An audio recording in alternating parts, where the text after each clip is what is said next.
ஜெயலலிதா இருந்தா இப்படி நடக்குமா? மொத்தமாக கண்ட்ரோலை எடுத்த பாஜக, லிஸ்டோடு டெல்லிக்கு ஓடிய எடப்பாடி. தமிழகத்தில் நடைபெறவுள்ள சட்டமன்ற தேர்தலை முன்னிட்டு அரசியல் கட்சிகள் கூட்டணி பேச்சுவார்த்தைகள், தொகுதி பங்கீடும் குறித்து தீவிர ஆலோசனையில் ஈடுபட்டு வருகின்றன. குறிப்பாக தேசிய ஜனநாயக கூட்டணியில் இடம்பெற்றுள்ள கட்சிகள் இடையே தொகுதி பங்கீடு தொடர்பான பேச்சுவார்த்தைகள் தொடர்ந்து நடைபெற்று வருகின்றன. இந்த சூழலில் அதிமுக கூட்டணியில் பாமகவுக்கு தொகுதிகள் ஒதுக்குவதில் தாமதம் ஏற்பட்டுள்ளதாக அரசியல் வட்டாரங்களில் தகவல்கள் வெளியாகியுள்ளன.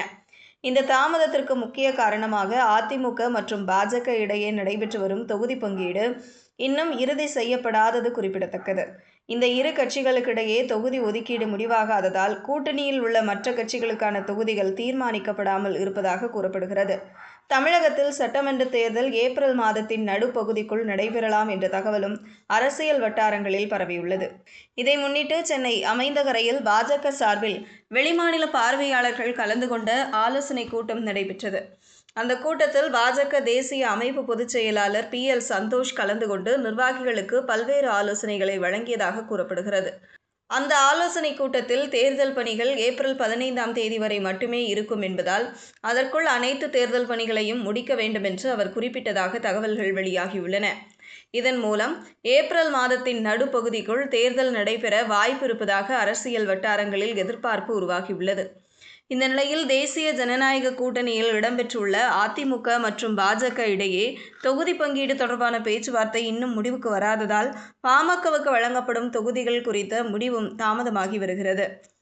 அரசியல் வட்டாரங்களில் வெளியாகியுள்ள தகவல்களின்படி பாமக தரப்பில் இருந்து அவர்கள் போட்டியிட விரும்பும் 30 தொகுதிகளின் பட்டியல் தயாரிக்கப்பட்டு அதிமுக பொதுச் செயலாளர் எடப்பாடி பழனிசாமியிடம் வழங்கப்பட்டுள்ளதாக கூறப்படுகிறது. இந்த பட்டியலில் பாமக வலுவாக உள்ள பகுதிகள் அதிகமாக இடம்பெற்றுள்ளதாகவும் தகவல்கள் தெரிவிக்கின்றன. அதே நேரத்தில் தற்போது பாமக உறுப்பினர்கள் சட்டமன்ற உறுப்பினர்களாக உள்ள சில தொகுதிகளை அதிமுக கேட்பதாகவும் தகவல்கள் வெளியாகியுள்ளன. குறிப்பாக மயிலம் மற்றும் மேட்டூர் போன்ற தொகுதிகளை அதிமுக தனது கட்டுப்பாட்டில் பெற விரும்புவதாக கூறப்படுகிறது. இதனால் கூட்டணி கட்சிகள் இடையே தொகுதி பங்கீடு தொடர்பான பேச்சுவார்த்தையில் சிக்கல் ஏற்பட்டுள்ளதாக கூறப்படுகிறது. இந்த அரசியல் சூழ்நிலையில் அதிமுக பொதுச் செயலாளர் எடப்பாடி பழனிசாமி கடந்த 2ஆம் தேதி திடீரென டெல்லி பயணம் மேற்கொண்டார். அப்போது அவர் மத்திய உள்துறை அமைச்சர் அமித்ஷாவை சந்தித்து ஆலோசனை நடத்தினார். இந்த சந்திப்பில் தமிழகத்தில் உருவாகியுள்ள தேர்தல் அரசியல் நிலைமை குறித்து விரிவாக விவாதிக்கப்பட்டதாக தகவல்கள் தெரிவிக்கின்றன. மேலும் அதிமுக கூட்டணியில் இடம்பெற்றுள்ள கட்சிகளுக்கான தொகுதி பங்கீடு தொடர்பான விவரங்களையும் எடப்பாடி பழனிசாமி அமித்ஷாவிடம் எடுத்துரைத்ததாக கூறப்படுகிறது. அதோடு தமிழக பாஜக நிர்வாகிகள் வழங்கிய தொகுதி பட்டியலில் சில மாற்றங்கள் செய்ய வேண்டுமெனவும் அவர் கோரியதாக தகவல்கள் வெளியாகியுள்ளன. கடந்த தேர்தலில் செய்யப்பட்ட தொகுதி பங்கீடு விவரங்களையும் தற்போது முன்மொழியப்பட்டுள்ள தொகுதி பங்கீடு விவரங்களையும் அமித்ஷா ஒப்பிட்டு பார்த்ததாக கூறப்படுகிறது.